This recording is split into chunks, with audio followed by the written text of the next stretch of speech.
कुछ भी हो, लेकिन पाकिस्तान ने जो टेक्नोलॉजी विकसित की है ना भीख मांगने की, अब कहीं से भी कुछ भी मिल जाए बस। ये नया नया प्यार जो अमेरिका पाकिस्तान का जगह है ना, ये यही थोड़ी है। अमेरिका पाकिस्तान का खुल के अपने फायदे के लिए इस्तेमाल करेगा। जर्नैलों की इससे छोरियां भर जाएगी, भले थोड़े बहुत पाकिस्तानियों की जान माली चली जाए तो क्या हुआ, किसको फर्क पड़ता है। न पहले कभी पड़ा, न अब, न आगे पड़ने वाला है। पाकिस्तान तो बना ही हुआ है इस्तेमाल होने के लिए, कभी चीन तो कभी अमेरिका। पाकिस्तान सरकार में हाल ही में अमेरिकी राष्ट्रपति डोनाल्ड ट्रंप को 2026 नोबेल पीस पुरस्कार के लिए नामांकित करने की घोषणा की है। पाकिस्तान के अनुसार उनके हस्तक्षेप ने कई दिनों तक चल रहे तीव्र संघर्ष को एक स्थायी सीज़फायर में परिवर्तित किया, जिससे दोनों परमाणु शस्त्र पड़ोसी देशों के बीच व्यापक विनाश के खतरे को कम किया जा सका। ट्रंप ने पहले भी बार बार दावा किया है कि उन्हें नोबेल पीस पुरस्कार मिलना चाहिए। उन्होंने एक बैठक में यह टिप्पणी की थी, मुझे 4 या 5 बार नोबेल पीस पुरस्कार मिलना चाहिए, लेकिन मुझे नहीं दिया जाता क्योंकि इसे सिर्फ लिबरल्स को दिया जाता है। हालांकि भारत ने बार बार इस बात का खंडन किया है कि ट्रंप ने किसी भी प्रकार की मध्यस्थता की थी। भारतीय अधिकारियों का कहना है कि भारत पाक के बीच हस्तक्षेप केवल द्विपक्षीय बातचीत के माध्यम से हुआ। भारत के विदेश सचिव विक्रम मिस्री ने जोर देकर कहा कि भारत कभी भी तीसरे पक्ष की मध्यस्थता स्वीकार नहीं करेगा। भारत के मुंहतोड़ जवाब के कारण पाकिस्तान को भारत से सैन्य कार्रवाई रोकने का आग्रह करना पड़ा। प्रधानमंत्री मोदी ने राष्ट्रपति ट्रंप को स्पष्ट रूप से कहा कि इस पूरे घटनाक्रम के दौरान कभी भी किसी भी स्तर पर भारत अमेरिका ट्रेड डील या अमेरिका भारत और पाकिस्तान के बीच मध्यस्थता जैसे विषयों पर बात नहीं हुई थी। सैन्य कार्रवाई रोकने की बात सीधे भारत और पाकिस्तान के बीच दोनों सेनाओं की एग्जिस्टिंग चैनल्स के माध्यम से हुई थी और पाकिस्तान के ही आग्रह पर हुई थी। प्रधानमंत्री मोदी ने जोर देकर कहा कि भारत ने न तो कभी मध्यस्थता स्वीकार की थी, न करता है और न ही कभी करेगा। इस विषय पर भारत में पूर्ण रूप से राजनीतिक एकमत है। राष्ट्रपति ट्रंप ने प्रधानमंत्री द्वारा विस्तार में बताई गई बातों को समझा और आतंकवाद के खिलाफ भारत की लड़ाई के प्रति समर्थन व्यक्त किया। पाकिस्तान को पता है कि सीज फायर के लिए ट्रंप का नाम लेना भारत को थोड़ा अनवांटेड सिचुएशन में डालेगा। पाकिस्तान इस कदम के जरिए उन अंतर्राष्ट्रीय गोष्ठियों में अपना प्रभाव बढ़ाना चाहता है जहां भारत के साथ चल रहे विवादों और क्षेत्रीय स्थिरता से जुड़े प्रश्न उठा सकते हैं। इसीलिए ये बार बार जानबूझ किया जा रहा है ताकि भारत और अमेरिका के बीच मतभेद उत्पन्न हो सके।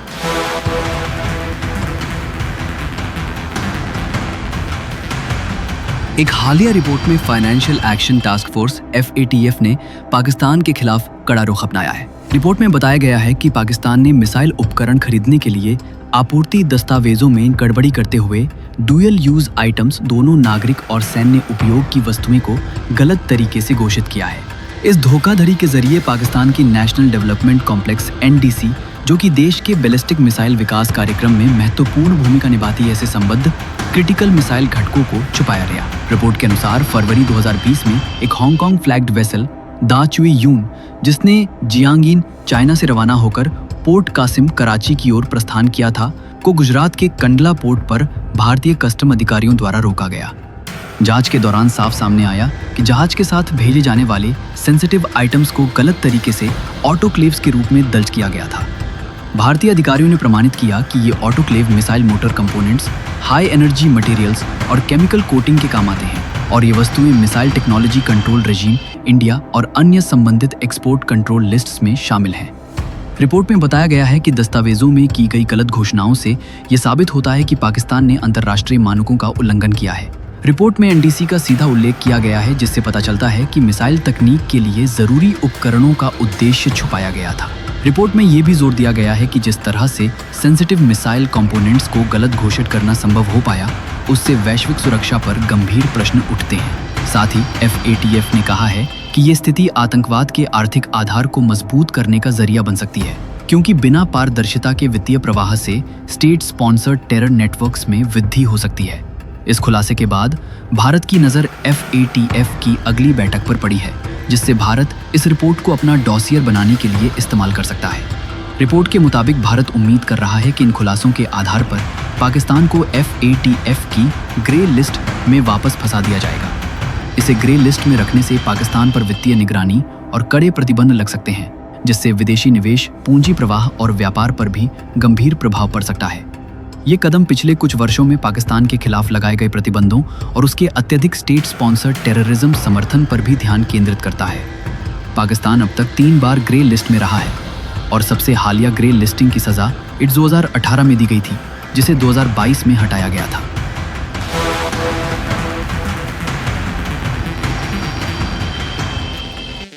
हाल में आपने सुना होगा पाकिस्तान ने कई चिट्ठियां लिखी भारत को ताकि हस्ताक्षरित इंडस वाटर्स ट्रीटी फिर से बहाल हो सके। लेकिन अब ये सुनने को मिल रहा है कि भारत ने स्पष्ट कर दिया है कि वो पाकिस्तान के साथ 1960 में हस्ताक्षरित इंडस वाटर्स ट्रीटी को कभी पुनः स्थापित नहीं करेगा।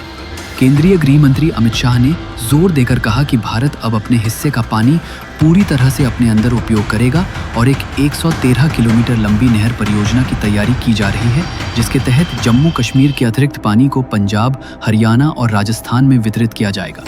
इस नई नहर के माध्यम से चेनाब नदी को रवि, बीस और सुतलज नदी प्रणालियों से जोड़ा जाएगा, जिससे भारतीय जल संसाधनों का बेहतर दोहन संभव हो सकेगा।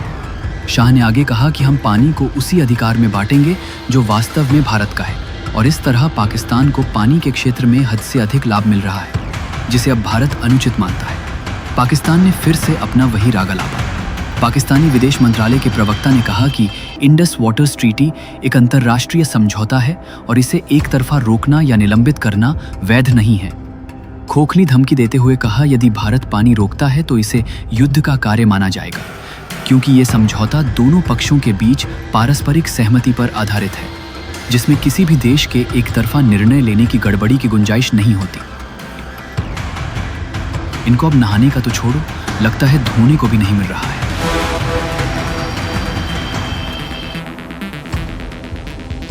रूस का भारत को बड़ा सौगात। रूस का प्रस्ताव केवल फाइटर जेट की बिक्री तक सीमित नहीं है, बल्कि इसमें 3 आयामी सहयोग की बात कही जा रही है। पहला, Su-57 का स्थानीय उत्पादन, जिसके लिए हिंदुस्तान एरोनॉटिक्स लिमिटेड HAL की नासिक में पहले से मौजूद Su-30 MKI उत्पादन लाइन का लाभ उठाया जाएगा। दूसरा, इस जेट के उन्नयन के लिए तकनीकी हस्तांतरण, ताकि भारत अपने पुराने प्लेटफॉर्म्स को भी उन्नत कर सके। तीसरा, ये सहयोग भारत की अपनी 5वीं पीढ़ी की लड़ाकू विमान advanced medium combat aircraft AMCA program के लिए एक इमारती कदम साबित हो सकता है। इस अनूठे प्रस्ताव में Su-57 के सारे सॉफ्टवेयर मॉड्यूल्स समेत क्रिटिकल सिस्टम्स जैसे कि AESA राडार, एवियोनिक्स, AI सहायित निर्णय लेने वाले सिस्टम और स्टेल्थ फीचर्स शामिल हैं, जिसका मतलब है कि भारत इस जेट को अपनी ज़रूरतों के अनुरूप कस्टमाइज कर सकेगा। Su-57, जिसे Su-57E के नाम से भी जाना जाता है, जो विशेष रूप से एक्सपोर्ट वेरिएंट है, इनमें इन-हाउस डिज़ाइन के साथ ही अंदरूनी हथियार बेस, इंटरनल वेपन्स बेस शामिल है, जिससे स्टेल्थ क्षमता में वृद्धि होती है। इसका डिज़ाइन न केवल कम रेडर क्रॉस सेक्शन प्रदान करता है, बल्कि सुपर क्रूज क्षमता और उन्नत मैन्यूवरेबिलिटी भी उपलब्ध कराता है।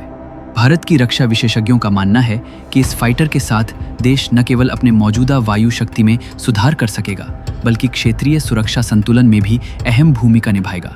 विशेषकर भारत के लिए यह प्रस्ताव इसलिए भी आकर्षक है क्योंकि अमेरिकी F-35 की तुलना में Su-57 का प्रस्ताव ज़्यादा फ्लेक्सिबल और भारत के हितों के अनुकूल है। F-35 डील में तकनीकी हस्तांतरण बेहद सीमित होता है, जबकि रूस की पेशकश में सोर्स कोड तक की पहुंच शामिल है। इससे भारतीय इंजीनियरों को न केवल एयरक्राफ्ट के अंदरूनी सिस्टम को अनुकूल बनाने का मौका मिलेगा, बल्कि यह मेक इन इंडिया और आत्मनिर्भर भारत जैसी पहलों को भी मजबूत करेगा। वीडियो पसंद आया हो तो लाइक करें, सब्सक्राइब करें और शेयर करना ना भूलें। Thank you watching. मिलते हैं अगले वीडियो में। जय हिंद, जय भारत।